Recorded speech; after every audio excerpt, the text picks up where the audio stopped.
আসসালামু আলাইকুম। আজকে আমি গরুর ভুঁড়ি ভুনা রেসিপিটা আপনাদের সাথে শেয়ার করব। এটা মানে ভাত দিয়ে খাওয়ার জন্য, মূলত ভাত রুটি দিয়ে খুবই মাখা মাখা ঝোল হবে, খুবই মজা লাগবে এটা খেতে। আর এই ভুঁড়িটা এখানে পাতলা এবং মোটা দুইটাই মিক্স আছে, আর এটা হচ্ছে কোরবানির ভুঁড়ি। আশা করছি আপনাদের সবার কাছে রেসিপিটা ভালো লাগবে। তো চুলার উপরে একটা কড়াই বসিয়ে এতে তেল দিয়ে নিচ্ছি।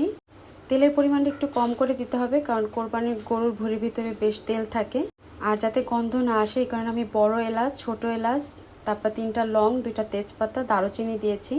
খুবই স্ট্রং একটা গন্ধ বড় এলাচের, তো চেষ্টা করবেন ভুঁড়ি রান্নার সময় এরকম 2টা বড় এলাচ দেওয়ার জন্য। তারপর নেড়ে চেড়ে প্রথমে এটা ভেজে নেব হালকা করে, প্রায় 30 সেকেন্ডের মতো ভেজে নিয়ে তারপর আমি বেশ কিছু পেঁয়াজ দিয়ে দিচ্ছি। আর এই ভুঁড়ি ভুনাতে যদি ভাত দিয়ে খেতে চান তাহলে পেঁয়াজের পরিমাণটা একটু বাড়িয়ে দিবেন।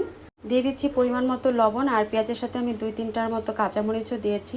তারপর তেলের ভিতরে পেঁয়াজটা খুব ভালো করে একটু ভেজে নেব।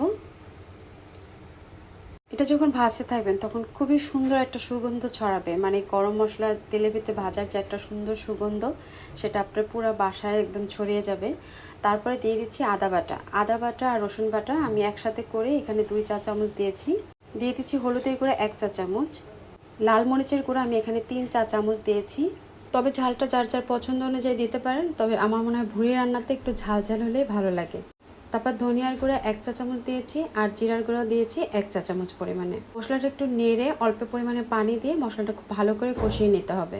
4-5 মিনিটের মতো মশলাটা ঢাকনা দিয়ে ঢেকে তারপর কষিয়ে নিতে হবে, আর মাঝে মাঝে অবশ্যই ঢাকনাটা তুলে নেড়ে চেড়ে দিতে হবে। আর আলহামদুলিল্লাহ আমার মশলার কালার দেখে হয়তো আপনারা বুঝতে পেরেছেন যে কতটা সুন্দর কালার চলে আসছে। তারপর আমি আবারও ঢাকনা দিয়ে ঢেকে একদম মশলাটা ভাজা ভাজা করে নেব। তারপর নিয়ে নিয়েছি কোরবানিতে ভুঁড়ি। এটা আমি ডিপ ফ্রিজে সংরক্ষণ করেছি, পরিষ্কার করে গরম পানিতে ধুয়ে তারপরে 2-3বার মতো বলক আনিয়েছি, আর সাথে একটুখানি হলুদের গুঁড়াও দিয়েছিলাম। তারপর ছোট ছোট করে কেটে এটা আমি ডিপ ফ্রিজে রেখেছি। ফ্রিজ থেকে বের করার পরও কিন্তু এটা আমি 2-3বারের মতো ধুয়ে নিয়েছি। এখন মশলা ভুনার ভিতরে আমি পুরা গরুর ভুঁড়িটা আমি এখানে দিয়ে দিলাম। তারপর নেড়ে চেড়ে খুব ভালো করে মিশিয়ে এটা আমি হাই হিটে 5-6 মিনিটের মতো প্রথমে রান্না করে নিব। এখনই কোনো রকম পানি দিব না, ভুঁড়ি থেকে বেশ পানি বের হবে। তো এটা আমি এখন ঢাকনা দিয়ে ঢেকে রান্না করে নিব, আর মাঝে মধ্যে ঢাকনা তুলে একটু নেড়ে চেড়ে মিশিয়ে দিতে হবে। ঝোলটা যখন একদম মানে লেগে যাবে ভুঁড়ির গায়ে গায়ে, ঠিক সেই পর্যায়ে আমি এখানে গরম পানি দিয়ে দিব। আমি 500 মিলির মতো গরম পানি এখানে দিয়েছি, মানে আধা লিটার পানি এখানে দিয়েছি। আর যদি আপনাদের ভুঁড়িটা মানে সিদ্ধ হতে অনেক টাইম লাগে সেক্ষেত্রে আরও পরে পানি দিলেও হবে। তারপর ঝোলটা দিয়ে ঢাকনা দিয়ে ঢেকে এটা আমি এখন হাই হিটে প্রথমে 5 মিনিট রান্না করার পরে চুলার আঁচটা কমিয়ে ঢাকনা দিয়ে ঢেকে রেখে দেব। বেশ কিছু সময় পরে দেখবেন যে ঝোলটা একদম মাখা মাখা হয়ে গেছে। সে পর্যায়ে মুখে দিয়ে চেখে দেখবেন যে আপনার ভুঁড়িটা সিদ্ধ হয়েছে কিনা। 1-2টা পিচ মুখে দিলে আর কি বোঝা যাবে যে আপনার ভুঁড়িটা সিদ্ধ হয়েছে কিনা। তো আমার এটা সিদ্ধ হয়ে গেছে। এখন যে 2টা মশলা দিব, এই মশলা 2টা দেওয়ার ফলে আর ভুঁড়িতে কোনো রকমই গন্ধ থাকবে না।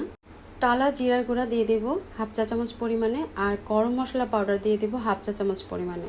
তারপর খুব ভালো করে সব কিছু আবারও মিক্স করে দেব। আর একটু মাখা মাখা রাখতে চাইলে ঝোলটা এইভাবে নামিয়ে নিতে পারেন, আর যদি আপনার মনে হয় যে আরেকটু ঝোল টানাবো সেক্ষেত্রে আরও 2-4 মিনিট চুলায় রাখলেই হয়ে যাবে। তো লবণটা চেখে তারপরে আমি দেখলাম যে একটু লবণ লাগবে, তো সেই জন্য আমি একটুখানি দিয়ে নিলাম। এখন চুলাটা অফ করে চুলার উপরে রেখে দিয়েছি 2 মিনিটের মতো। ব্যাস তৈরি হয়ে গেল আমার ভুঁড়ি ভুনা রেসিপি। আশা করছি আপনাদের সবার কাছে ভালো লাগবে। ভালো লাগলে প্লিজ রিকোয়েস্ট থাকলো আমার চ্যানেলটি সাবস্ক্রাইব করার। তো আজ পর্যন্ত, আল্লাহ।